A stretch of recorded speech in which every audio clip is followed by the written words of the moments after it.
Hey, salut tout le monde, c'est Ghost Day Apple, j'espère que vous allez bien. Suite à la vidéo du week-end dernier où avec 2W on vous présentait le film d'animation Dokusei de Nakamura Asumiko, je vais vous présenter cette fois l'artbook donc de Dokusei Sotsugyosei qui est sorti à peu près en même temps que le livre. Donc cette vidéo sera en fait en 3 parties, une première consacrée à ce fanbook, une deuxième où je vous présenterai le livret promotionnel qui a été vendu dans les salles de cinéma en même temps que le film justement. Et si vous suivez cette vidéo jusqu'au bout, vous aurez la chance de pouvoir voir un tout petit bout de l'exposition Dokusei qui s'est tenue pendant 4 jours dans la galerie Pixiv de Nakano Broadway. DEW a eu la gentillesse de me prêter la première édition de ce fanbook donc, qui était sorti quant à elle en 2011.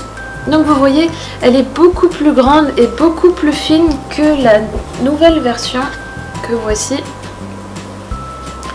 Et au niveau du format, donc voilà, je vais vous présenter plus comme ça. Cette deuxième édition reste quand même un peu plus grande que le format d'un manga, comme vous pouvez le voir ici. Donc c'est l'artbook de Sakurabi Ashigo que je vous présenterai plus tard en vidéo, mais qui fait exactement le format d'un manga, donc du coup vous pouvez voir comme ça la comparaison. Comme tout nouvel ouvrage, on retrouve une petite banderole donc où on a ici la devise de Dokusei qui signifie Sincerely, Slowly Falling in Love, donc qui signifie en gros sincèrement, doucement tomber amoureux. Voilà. Et derrière, c'est tout simplement le sommaire. La couverture est dans un papier un peu canson, donc tout simplement, avec donc l'illustration qui est la même que dans la première version. Et si on enlève pour découvrir la hardcover, on retrouve une version chibi de tous les personnages de la série. Ce fanbook commence avec pas moins de 93 pages d'illustrations couleur.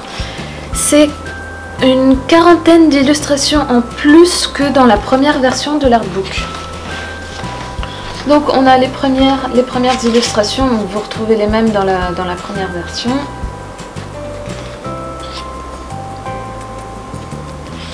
Donc il y en a quand même 93, donc je ne vais pas toutes vous les faire. On en retrouve aussi avec Ara Sensei, voilà. Donc ici c'est l'histoire, c'est un spin-off donc à Dokusei qui s'appelle Sora to Hana, donc qui est publié toujours chez Akane Shinsha. Après ces 93 pages d'illustration, on a 2 doubles pages, une consacrée à Sajo et une consacrée à Kusakabe, pardon. Chacune d'elles donc en fait est juste une biographie en fait de leur enfance.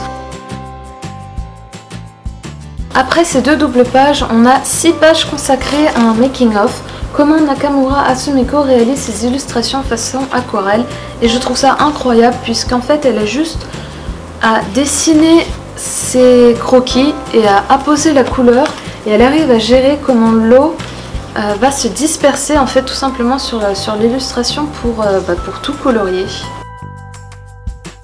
Illustration qu'elle retouche ensuite sur le logiciel. Après ça, on a une quinzaine de pages qui retracent en fait depuis 2006 toutes les illustrations, couvertures de magazines, CD drama, goodies, expositions, tout ce qui a été fait en fait autour de la série Dokusei. Donc ça fait, finalement il y a eu pas mal de choses. Ici on a une présentation justement de la première version du fanbook qui était sortie, et vous voyez qu'il y a des petits autocollants, des autocollants que l'on retrouve effectivement ici. Donc voilà à quoi ressemblent ces autocollants. Je trouve que c'est assez dommage que ça ait été enlevé en fait de la nouvelle version puisqu'ils sont plutôt cool. Mais bon, hein, c'est pas non plus un drame, mais c'est vrai que j'aurais bien aimé les garder, même si je sais que je les aurais jamais utilisés parce que j'aurais pas voulu les abîmer. Mais bon. Donc voilà, il y a pas mal de petits d'histoires additionnelles aussi qui ont été dessinées et que l'on retrouvera plus tard justement dans cet ouvrage. Donc voilà, ça c'est pour les expositions, les derniers goodies que je vous ai présentés sur le site. Et voilà, donc là on arrive à la moitié de l'ouvrage. Donc une première moitié uniquement avec des pages en couleur et la deuxième moitié ce sont uniquement des pages en noir et blanc puisque ce sont des mangas, enfin plusieurs histoires, il y en a 10 en tout.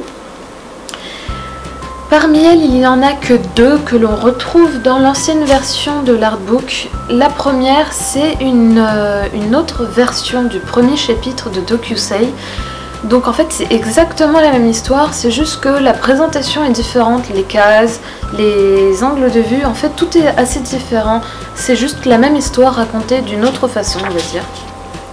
Et je trouve ça assez intéressant en fait et rigolo à comparer avec la version qui a été publiée dans le manga. Donc cette histoire on la retrouve dans l'ancienne version du fanbook et il y a une autre histoire que l'on retrouve par contre en couleur, pardon, que je vais vous montrer tout de suite, que voilà.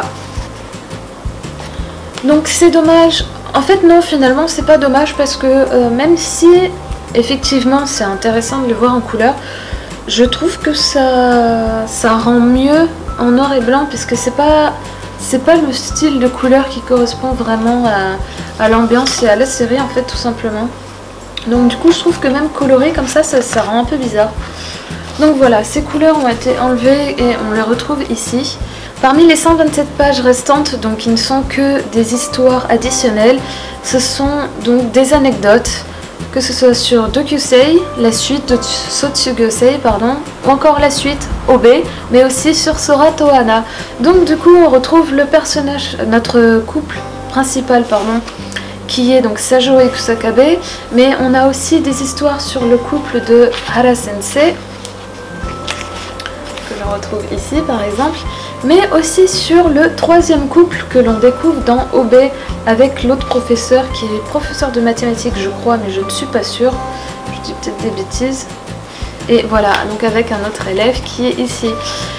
Ce sont plein d'histoires qui ont été publiées un peu à droite à gauche et qui ont été du coup toutes réunies en fait ici et j'aime beaucoup puisque finalement c'est pas mal d'anecdotes, de petites histoires additionnelles qui sont rigolotes ou plutôt touchantes et j'aime beaucoup en fait pouvoir retrouver toutes ces petites histoires en plus réunies dans ce même ouvrage.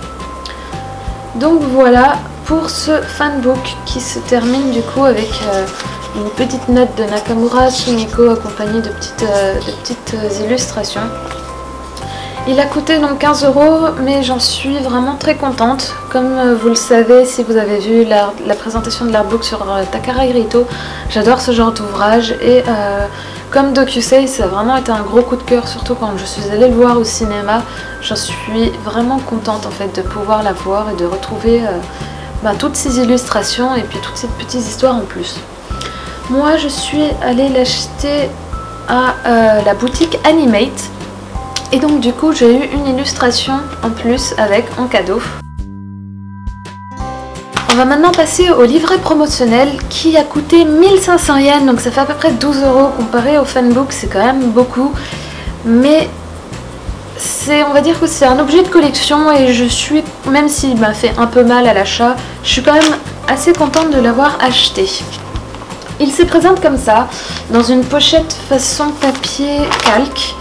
Ce qui est assez classe je trouve, j'aime beaucoup. Le problème c'est que elle s'abîme assez vite et même si on est assez soigneux, et bien finalement en fait c'est assez difficile de le garder en bon état, donc je trouve ça un peu dommage. La couverture elle est en papier canson mais encore plus épais que la version du fanbook. Et la première page donc elle se déplie comme ça pour avoir une illustration. Et pareil de l'autre côté où là on a par contre le casting qui se présente. Donc ce livret promotionnel est divisé en 2 parties, tout simplement parce que comme je vous l'avais expliqué dans la vidéo sur le film est découpé en 4 parties, donc du coup ils ont décidé de faire un peu la même chose ici, c'est-à-dire de présenter d'abord les 2 premières parties du film en début et ensuite les 2 dernières parties. Donc ça commence avec donc un sommaire à chaque fois, chaque partie écrite de ce livret est accompagnée de magnifiques illustrations, donc ça fait très plaisir à voir. On a une introduction au film, et voilà, donc le story guide avec donc des illustrations et des croquis de la première partie du film, puis ici de la deuxième partie du film. Donc que ce soit les illustrations couleurs ou les croquis, je les trouve vraiment super jolis. J'aime beaucoup le trait de Nakamura Asumiko, en fait ça ressemble tellement à rien d'autre qu'on peut voir justement dans le milieu du manga que ça lui donne un charme fou en fait. Ici on a une présentation des personnages, donc pareil, illustration, couleurs et croquis. Pareil pour Arasen, ainsi que les autres personnages que l'on peut voir apparaître dans le film. On a ensuite une partie interview. Donc ici c'est l'interview des seiyuu, celui-ci c'est celui de Sajori Ito, celui-là c'est le seiyuu de Kusakabe Hikaru et ici le seiyuu de Hara Sensei. Donc d'autres illustrations. Puis on a un interview du staff, en fait, de l'équipe qui a travaillé sur le film. Donc il y a le réalisateur, il y a le chara designer, donc avec, je ne sais pas si vous arrivez très bien à voir, il y a de magnifiques croquis en rose comme ça fait super joli. Et un interview de Nakamura Asumiko, que j'essaierai de vous faire traduire, mais ce sera pas évident. Ensuite, on a des commentaires d'autres personnes en fait qui ont travaillé sur le film. Malheureusement, je ne peux pas vous dire exactement ce qu'il en est, ce qui se dit, mais voilà. Et ensuite, donc, on a passé à la deuxième moitié, donc on a le story guide sur la deuxième partie, c'est-à-dire les 2 derniers chapitres du film. Donc, ce croquis est juste trop magnifique. La scène du baiser est vraiment super belle. Et la dernière partie du film pour finir avec la petite illustration. Pour finir avec le coin musical, donc Kotaro Oshio qui a réalisé la bande son et Yuki Osaki de Galileo Galilei, c'est ça, qui a réalisé mais juste la plus belle chanson pour ce film. Enfin, comme je vous l'avais dit dans la précédente vidéo justement, cette musique elle est juste sublime et elle colle tellement bien avec l'univers qu'il faut absolument que vous l'écoutiez. Et voilà, donc pareil, une illustration et un petit mot de Nakamura Asumiko pour juste remercier en fait tout simplement d'être allé voir le film, d'avoir acheté ce petit livret, tout simplement d'aimer son univers magique. Donc voilà, j'espère que cette présentation de ce funbook et de ce petit livret vous ont plu. On va maintenant passer à l'exposition qui, j'espère, vous plaira tout autant.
Et voilà, cette vidéo est terminée, j'espère qu'elle vous a plu. Si c'est le cas, n'hésitez pas à mettre un petit pouce bleu comme d'habitude et puis on se voit la prochaine fois. Portez-vous bien!